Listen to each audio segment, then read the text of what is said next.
I hope you enjoyed my fun fact. What do you think causes people to snap? Is it stress, jealousy, rage, maybe cabin fever? I don't really have an answer, but you need to listen to this. A few years ago, my boyfriend at the time bought us 2 tickets for a getaway cruise vacation. He had just been promoted in his job, and he decided to splurge and get us first class. It was honestly one of the most luxurious experiences that I've ever had. It sounds corny, but I felt like Rose on the Titanic the way the staff treated us. We were having a great time. We'd see live performances during the day and go dancing in one of the private clubs they had for their exclusive members during the nights.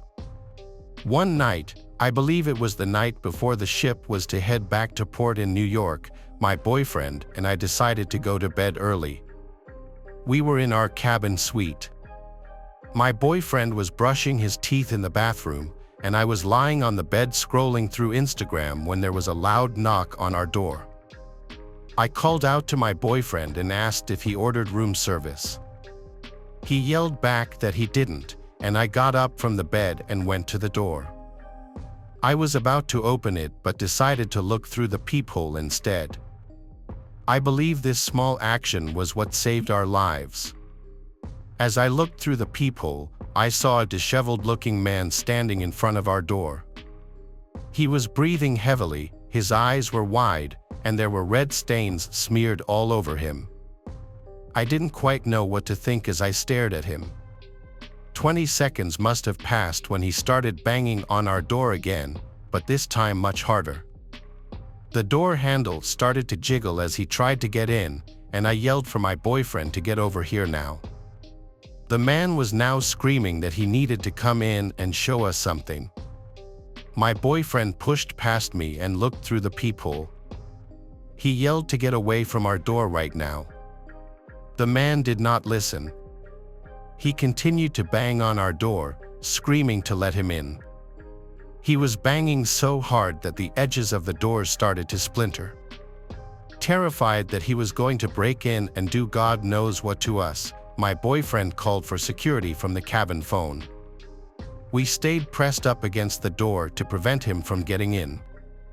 When we finally heard other voices outside, we heard security yelling at him to stop what he was doing. I thought there was going to be some big fight and the man would retaliate, but it sounded like he just listened to the security. We could hear him being detained, and we figured it was now safe to open our door. After about half an hour of explaining to security what happened, we soon found out the grisly details of what this man was doing. Only 2 cabin doors down from us was where that man and his wife were staying. They were going to ask her some questions about her husband, but found out she had been stabbed over 40 times in the chest and neck. The man had used an ice pick that was in their cabin freezer. After he mutilated his wife, for some reason, he wandered over to our cabin and was asking to come in. He had the ice pick in his hand when he was knocking, and I'm positive he would have killed me and my boyfriend if I had not looked through the peephole first. The weird thing about this whole story is I remember seeing that man in the breakfast lounge with his wife. They seemed like a normal, happy couple enjoying a cruise vacation. My boyfriend later explained to me that he probably caught cabin fever and just snapped. This experience actually left such a traumatic imprint on me that I was unable to continue my relationship with my boyfriend. Sad, I know, but that's how badly it messed me up. I've since gotten better, but believe me when I say I will never step foot on a cruise ship again.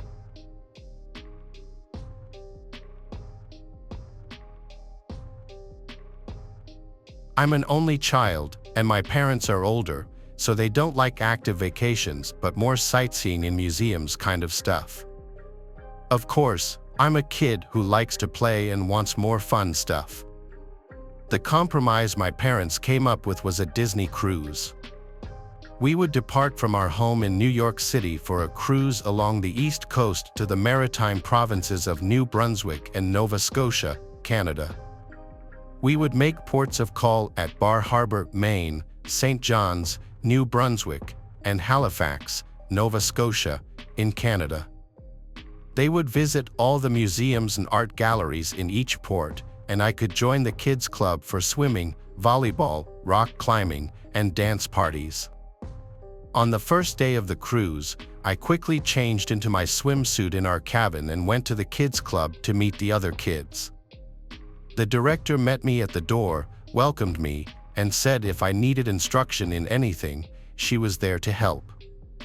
Otherwise, I could make friends.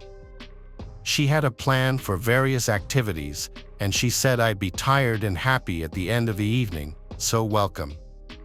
It was around 9 o'clock when we finished the day, and because the ship was 80% old people, the restaurants and corridors were virtually empty. That included my parents, who were, I'm sure, already in their PJs watching a movie from bed in the room.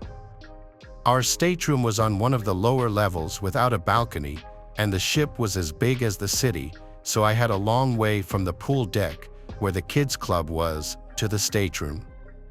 It was a challenge, as all the corridors on each of the 15 decks looked identical.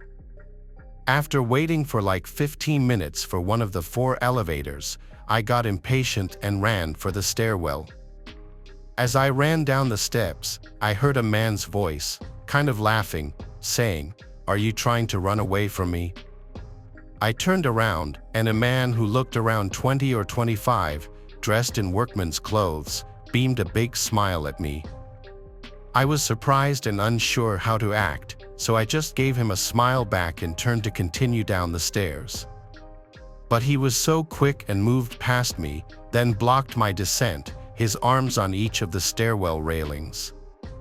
He looked up at me, still in my swimsuit, and hit me with a barrage of questions. "What's your name? How old are you?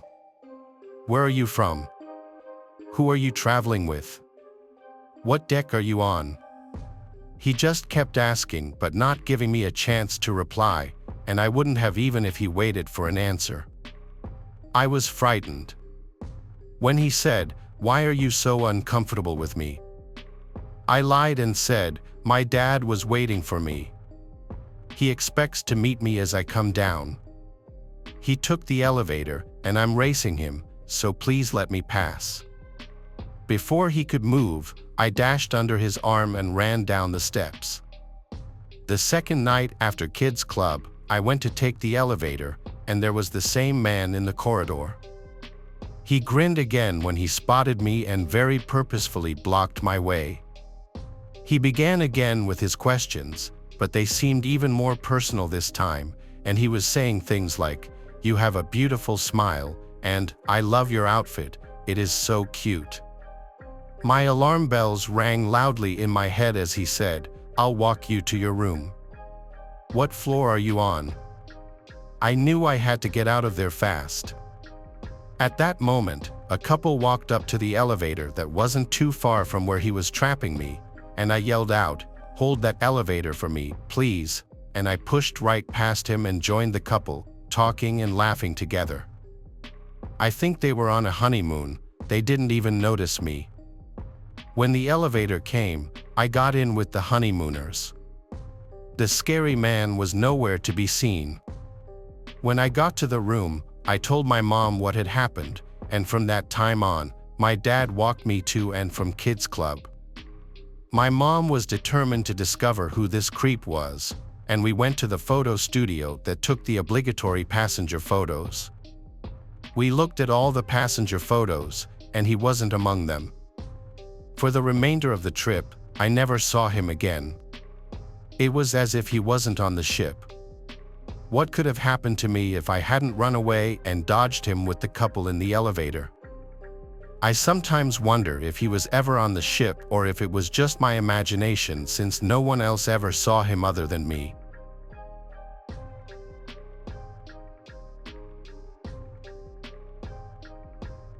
My name is Linda. My late husband Edric was the best thing that ever happened to me. Long story short, he passed away in a motorcycle accident exactly 8 years ago as I'm writing this on April 29, 2016. What I'm about to tell you is something I've blocked out of my mind since it happened, but I think I'm finally ready to open up about it. Edric and I both grew up in Italy. English is actually my second language. He always dreamed of traveling to Greece, but we kept postponing the trip. One of my biggest regrets was not taking time off work one summer to go with him. In late spring of 2018, I decided to bite the bullet and take the trip he had always talked about.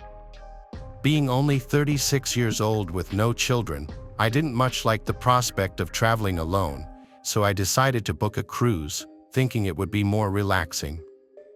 I was actually in luck. Celebrity Cruise Line had a Best of Greece cruise that covered 6 cities: Athens, Santorini, Ephesus, Mykonos, Volos, Thessaloniki, and back to Athens. I tried my best to be excited about the cruise, knowing it was what he would have wanted, but I couldn't help but find the whole thing somewhat melancholy. It just felt wrong to be there without him. Admittedly, I may have gotten a little too wine drunk the first night after leaving Athens, but I felt I was entitled to behave less prudently. After exiting the boat and enjoying the city's offerings, I found myself drinking endless martinis at some nameless bar. That's when I noticed him. Across the bar, there was some 40-year-old looking man with long straight brown hair and an unkempt beard. He wasn't bad looking, actually, but his stare was unsettling. At first, I brushed it off as the wandering gaze of some lonely guy. Maybe he found me attractive. I wasn't going to get offended if he wanted to look at me.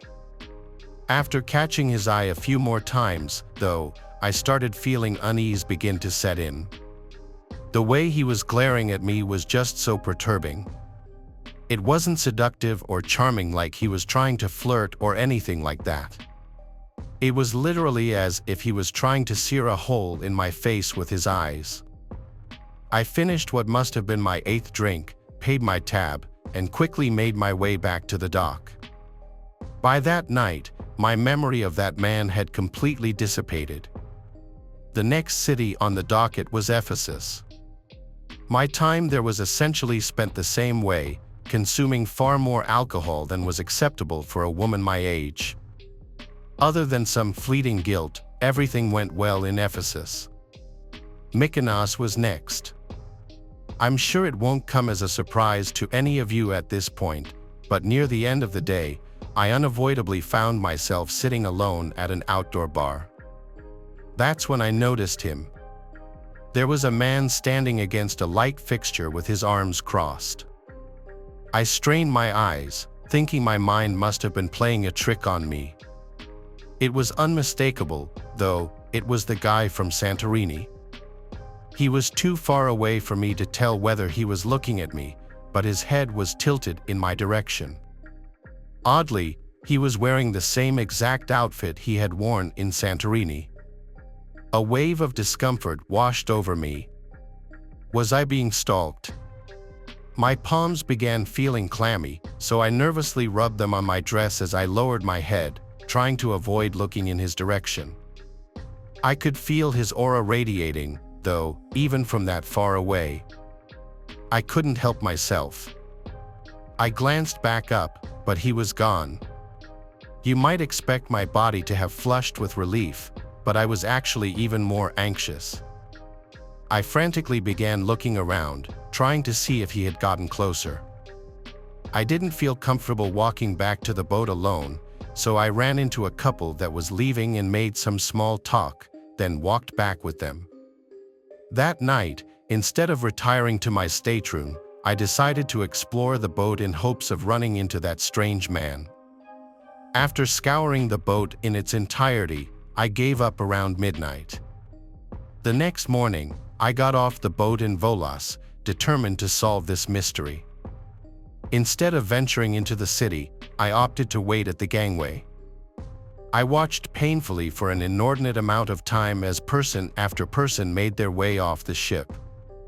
I didn't miss a single one, but he wasn't one of them. Frustrated, I returned to the ship and spent the rest of the day by the pool. Thessaloniki was the last city. As much as I dreaded it, I had to reconcile the fact that I'd be wasting my vacation if I stayed on the boat. So reluctantly, I got off the ship and tried to enjoy the city. Feeling superstitious, I thought it might be best to avoid bars and alcohol this time around, which I did. Instead, I wandered the streets aimlessly, admiring the architecture and enjoying the weather. And then, as if on cue, there he was again. He was a few streets down in the middle of the road with his arms at his sides. Instead of being afraid, I felt a huge rush of adrenaline-induced confidence start to pour in. I yelled out to him and began walking in his direction. Instead of acknowledging me, he actually turned and ran. It was bizarre. He turned a corner, and I chased after him. I made it to the corner and barely saw him run down another street, and I sprinted to follow him. I turned the same corner, and he had disappeared, nowhere to be seen, like he had evaporated out of existence. I couldn't sleep that night. I was relieved when the ship pulled into Athens, but once I made it back home, I couldn't shake the nagging feeling of that man that was weighing on my mind. I whipped out my laptop and started doing research. I wasn't quite sure what to even look for, but I thought recent police reports were a decent place to start. After having no luck, I stumbled upon some missing persons advertisements. I scrolled through page after page, and then I found something. There, in the middle of the page, was a missing person ad for a guy who looked almost identical to the guy who had been following me. I stared, frozen in shock. What was even more disturbing, though, was his name. He had the same first name as my Edric, which was a cruel coincidence. The very first thing I did was call the police and report my sightings. The operator thanked me for my assistance and put me on hold. A few minutes later, she asked me if I was 100% confident in what I had seen. I told her yes. After an uncomfortable pause, she went on to say that they had actually closed that man's case just over a month ago. Apparently, he had been found dead in a boating accident off the coast of Parga, Greece. What's more sinister, though, is that the date of his confirmed death was the exact month and day of my husband's passing, just 2 years later. I hung up the phone, literally shivering. I don't think I've ever been more terrified than I was at that moment. I began feeling dizzy, questioning if maybe I was going crazy, like had I imagined everything. Suddenly, another wave of realization slapped me in the face. The only city I hadn't seen him in, Ephesus, was actually a city in Turkey, not Greece. I'm not a believer in the paranormal, but I've spent hours trying to rationalize my sightings, and no conclusion I reach makes sense. My niece Kaylee had her wedding in Athens last summer, though, so I had no choice. And like clockwork, there he was again. I only saw him for a split second this time, standing in that same outfit by the bar, head pointed in my direction. To be completely honest with you, there were so many drunk people there that I might have imagined it. Either way, I vowed to never step foot in Greece again.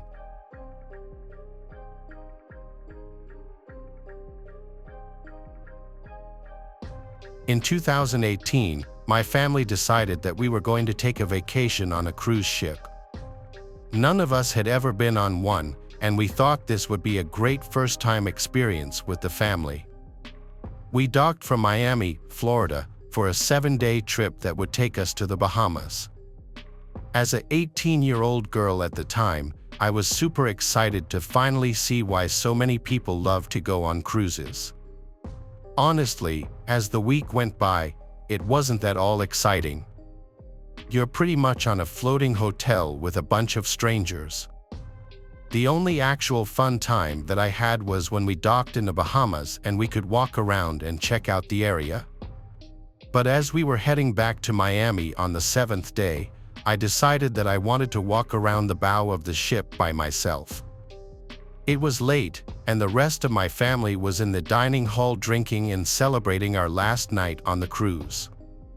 I was leaning on the rail of the bow, just staring out into the black ocean. If I'm being honest, it was actually terrifying looking out. I remember thinking, what if someone fell overboard? You wouldn't be able to see them. As I continued to stare out into the black ocean, I remember the moon reflecting on the necklace that I was wearing. It was my grandmother's. She had given it to me as a gift just before she passed away a few years back. As I was reminiscing about my grandmother and the terrifying dark ocean before me, a man approached me. At this moment in the story, I was a little tipsy. The man seemed to be pretty cute, and my guard wasn't all the way up. He said hello and asked for my name. We started to chat a bit when I suddenly realized how alone we were. It was just us two by the bow of the ship talking. I didn't see another person at all. This fact alone started to sober me up. Even though he was cute, I started to get this uncomfortable feeling. I nervously told him I needed to get back to the dining hall. I was walking away when he grabbed my arm hard. I told him to let go. He looked at my chest and said, "That's a lovely necklace." I tried to yank my arm away from his grasp, but he was too strong. He tore the necklace clean off my neck. I started to scream at him to give it back. This is where it becomes nightmarish. He slapped me hard across my cheek and started to bear hug me. He was trying to lift me up and throw me off the bow of the ship. I screamed at the top of my lungs. I screamed so loudly that I thought my throat was going to tear. I fought for my life as he aggressively tried to lift me up over the railing and throw me over. By the grace of God, 2 crew members heard my screams and sprinted over. One of them grabbed hold of the man while the other grabbed me and pulled me back down from the railing. At this point, I was bawling my eyes out. The crew members radioed for backup, and in 2 minutes, there were about 10 security members at the scene. They detained the man and threw him in the brig. I remember wondering what the brig was when one of the crew members said that it was the jail cell that they have on the ship. That is exactly how I found out that cruise ships have jails. My family eventually came to me, and I was returned my grandmother's necklace. In the end, the cruise liner offered us a full refund and a 5-year pass in their first-class suites. As for the guy who attacked me, when we docked in Miami, he was arrested for assault. I don't know what his sentence was.